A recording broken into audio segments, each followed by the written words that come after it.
अस्सलाम वालेकुम फ्रेंड्स। उम्मीद करता हूँ आप सब खैरियत से होंगे।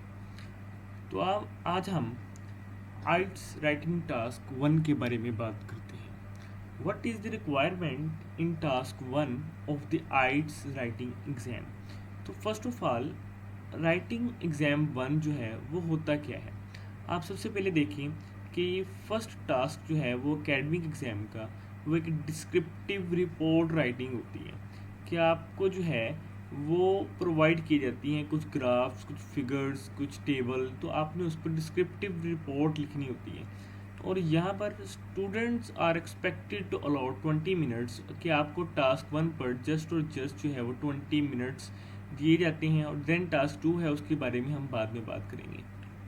नेक्स्ट, आपको टास्क 1 करते वक्त क्या क्या चीज़ें डाइजेस्ट करना ज़रूरी है, वो है broad, minor and minute details. आपको जो है वो पता होनी चाहिए। ठीक है, अब नेक्स्ट हम बात करते हैं कि इसमें कौन कौन सी चीज़ें इंक्लूड होती हैं। आपके पास कोहेरेंस एंड कोहेजन, मतलब क्या हुआ कि आपने जब भी रिपोर्ट राइटिंग लिखनी है तो आपको फ्लुएंट होना चाहिए। ठीक है, उसमें स्ट्रेंथ स्ट्रक्चर आपका बहुत ही अच्छा होना चाहिए।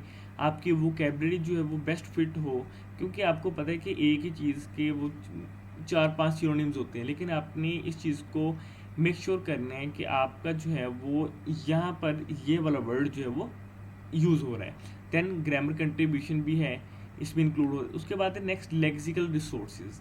लेक्सिकल रिसोर्सेज भी वोकैबुलरी ही है कि आपकी वोकैबुलरी अच्छी होनी चाहिए, सिंपल। नेक्स्ट ग्रामर जो है वो आपकी, अगर आपने 7+ बैंड जो है वो अचीव करनी है, देन आपकी ग्रामर जो है वो बहुत अच्छी होनी चाहिए। तो नेक्स्ट जो है वो आपके पास एक जनरल, मैं आपको एक ओवरव्यू दे देता हूँ कि analysing task 1 question and identifying and interpreting data types के। अब जैसे मैंने आपसे पहली बात बताई थी कि इसकी 4 किस्म की जो है वो डिस्क्रिप्टिव रिपोर्ट आपको आ सकती है। नंबर 1, वो may be they will ask you about graph और टेबल और चार्ट्स और अबाउट डायग्राम्स।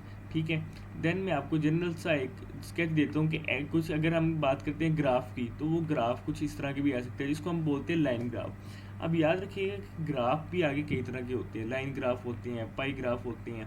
ठीक है, और there are different types of graphs जो वो आपसे डिमांड। तो ये आपके पास एक लाइन ग्राफ है, तो लाइन ग्राफ में जो है वो उसने आपको डिफरेंट चीज़ें बताई हुई हैं कि वो आपसे पूछ रहा है कि आप इसके बारे में जो है वो रिपोर्ट लिखें कि आपके 1960 से 2000 के दरमियान कितने परसेंटेज लोगों ने जो व्हीकल्स हैं वो ज़्यादा यूज़ करना स्टार्ट किए हैं, ये कम यूज़ किए। जैसे हम देख सकते हैं, अब इसके बारे में हम सबसे पहले डिटेल देखते हैं कि वो कैसे हमने जो ऐड करनी है। अब यहाँ पर इसके 3 पार्ट्स होते हैं जो अपनी रिपोर्ट राइटिंग में मेंशन करने होते हैं।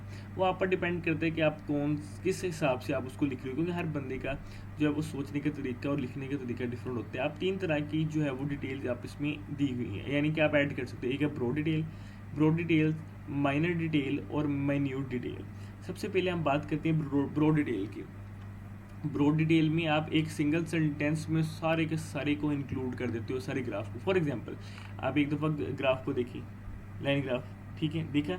अब आप जो है वो यहाँ पर आ जाए, यहाँ पर उसने क्या किया, in this example graph above the broad detail would be that overall vehicles ownership appears to growing in the UK, के यूके के अंदर ऑनरशिप जो है वो ज़्यादा हुई है, ग्रो हुई है। ठीक है, तो ये देखा आप ग्रो ही हो रही है। अगर हम 3 व्हीकल्स की बात करते हैं तो 0% से लेकर लोगों के जो यूके रेजिडेंट्स हैं उनके दरमियान 3 व्हीकल्स इंक्रीज हुई है। ठीक है, अगर हम 0 व्हीकल की बात करते हैं तो व्हीकल जो है वो ओवरऑल कम हुई कि व्हीकल लोगों ने ज़्यादा जो है वो यूज़ करना स्टार्ट कर दी है। ठीक है, देन 2 व्हीकल्स की बात करें तो 2 व्हीकल्स भी इम्प्रूव हुई है। ठीक है, तो आप ग्राफ को देखते हुए आप जो है वो खुद लिखें, इस टास्क को खुद कंप्लीट करें। उम्मीद करता हूँ ये वीडियो आपको पसंद आई होगी। थैंक यू, अल्लाह हाफिज़।